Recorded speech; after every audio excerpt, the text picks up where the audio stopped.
নমস্কাৰ, জয় হিন্দ বন্ধু বান্ধৱীসকল। আপোনালোকক সকলোক স্বাগতম জনাইছোঁ মোৰ অন্য এটা নতুন ভিডিঅ'লৈ। মোৰ নাম পিণ্টু দাস আৰু আপোনালোকে চাই আছে মোৰ ইউটিউব চেনেল দৰ্শন বিল ব্লগাৰ। তো বন্ধু বান্ধৱীসকল, বহুত দিনৰ পাছত আজি আপোনালোকৰ কাৰণে এটা নতুন ভিডিঅ' লৈ আহিলোঁ। তো কিছুদিনমান আগতে আপোনালোকে দেখি পাইছে যে আমাৰ মাননীয় ডক্টৰ হিমন্ত বিশ্ব শৰ্মা ছাৰে কৈছে যে 2026 কোনো নিযুক্তি নহ'ব আৰু এইটো কৈছে যে 2026 কোনো এপইণ্টমেণ্ট নিদিব। তো আপোনালোকে গম পাইছে যে আজিৰ ভিডিঅ'টো কিহৰ ওপৰত হয়। তো আহক আৰু দেৰি নকৰি আজিৰ ভিডিঅ'টো আৰম্ভ কৰোঁ। এতিয়া কথা হ'ল যে আমাৰ আসাম পুলিচৰ ইণ্টাৰভিউ কেতিয়া হ'ব। তো বন্ধু বান্ধৱীসকল, যেতিয়া আমাৰ মাননীয় ডক্টৰ হিমন্ত বিশ্ব শৰ্মা ছাৰে কৈছে যে 2026 আৰু একো ইণ্টাৰভিউ নহয় আৰু এপইণ্টমেণ্ট নিদিয়ে, তো বহুতো কেণ্ডিডেট মানে মন ভাঙি পৰিছে আৰু তেওঁলোকে যি প্ৰেক্টিছটো কৰি আছিল সেই প্ৰেক্টিছটোৰ পৰা আঁতৰি গ'ল। তো বন্ধু বান্ধৱীসকল, মই আপোনালোকক এইটো কথাই ক'ব বিচাৰোঁ যে আপোনালোকে প্ৰেক্টিছটো কেতিয়াও এৰি নিদিয়ে। তো সদায় প্ৰেক্টিছটো কৰি থাকে। কেনে নহয়, আমাৰ যি ইণ্টাৰভিউটো আছে, ইণ্টাৰভিউটো আমাৰ ডক্টৰ মাননীয় বিশ্ব শৰ্মা ছাৰে কৈছে যে 2026 নহয়, কিন্তু 2027 হ'ব। 2027 আহিবলৈ আৰু বেছি দেৰি নাই, মাত্ৰ কেইটামান মাহ হাতত বাকী আছে। এতিয়া আগষ্ট মাহটোৰে শেষ হ'বলৈ গৈ আছে। আগষ্ট, ছেপ্টেম্বৰ, অক্টোবৰ, নৱেম্বৰ আৰু ডিচেম্বৰ, মাত্ৰ 4 মাহ বাকী আছে।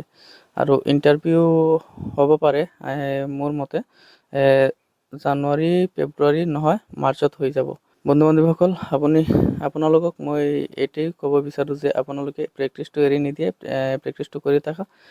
কেনে নহয় 2026টোতো গ'ল, আৰু লগতে আৰু এটা গুড নিউজ হ'ল যে আমাৰ CM ছাৰে কৈছে যে 2026 একো ইণ্টাৰভিউ নহয়, কিন্তু যি ভেকেঞ্চিবিলাক আছে, আগৰ যি ভেকেঞ্চিবিলাক আছে সেইবিলাকক বন্ধু বান্ধৱীসকল, আপোনালোকে তো CM ছাৰৰ নিউজটো দেখিছে যে CM ছাৰে কৈছে 2026 কোনো ইণ্টাৰভিউ নহয়, কিন্তু যিমানবিলাক প্ৰমোশ্যন পেণ্ডিং হৈ আছে সেই সকলোবিলাক প্ৰমোশ্যন হ'ব। প্ৰমোশ্যন হ'লে আমালোকৰ কাৰণে আৰু আপোনালোকৰ কাৰণে বহুত ভাল।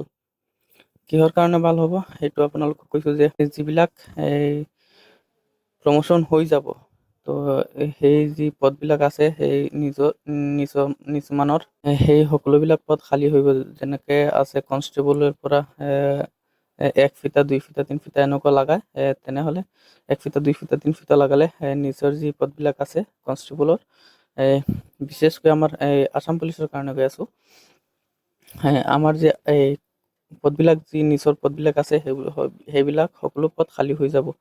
আৰু এতিয়া পোষ্ট আছে টোটেল আমাৰ 5700+ এনেকুৱা পোষ্ট আছিল।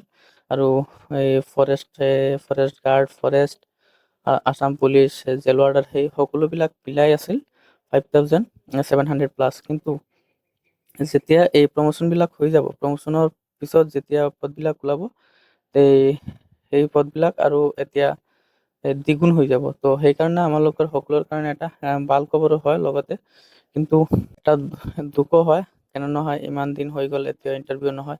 CM ছাৰে কৈছিল যে নৱেম্বৰত ইণ্টাৰভিউ হৈ যাব, কিন্তু এতিয়াও মানে কোনো এটা আপডেট নাই। তো আপোনালোকে নিশ্চিন্ত থাকক, খুব অলপমান দিনত আপোনাৰ যি নিযুক্তিৰ প্ৰক্ৰিয়াটো আৰম্ভ হৈ যাব। তো এতিয়া হ'ল আগষ্ট, ছেপ্টেম্বৰ আৰু অক্টোবৰ, মাত্ৰ কেইটামান দিন বাকী আছে হাতত। ছেপ্টেম্বৰৰ শেষৰ ফালে নয়তো অক্টোবৰ প্ৰথম সপ্তাহত আপোনালোকে মানে নটিচটো পাই যাব যে আসাম পুলিচৰ ইণ্টাৰভিউটো কেতিয়া হ'ব। আৰু এতিয়া বৰ্তমানেতো আপোনালোকে আসামৰ অৱস্থাটো কেনেকুৱা দেখি পাইছে, সকলো দেখি পাইছে যে বানপানীৰ কাৰণে অসমৰ অৱস্থাটো কেনেকুৱা বহুত বেয়া হৈ আছে। তো বন্ধু বান্ধৱীসকল, আজিৰ ভিডিঅ'টোত ইমানে আছিল। ভিডিঅ'টো কেনেকুৱা লাগিছে আপোনালোকক কমেণ্ট কৰি জনাব, আৰু মোৰ চেনেলটোত যদি নতুনকৈ আহি আছে তেনেহ'লে চেনেলটো ছাবস্ক্ৰাইব কৰিব। ধন্যবাদ।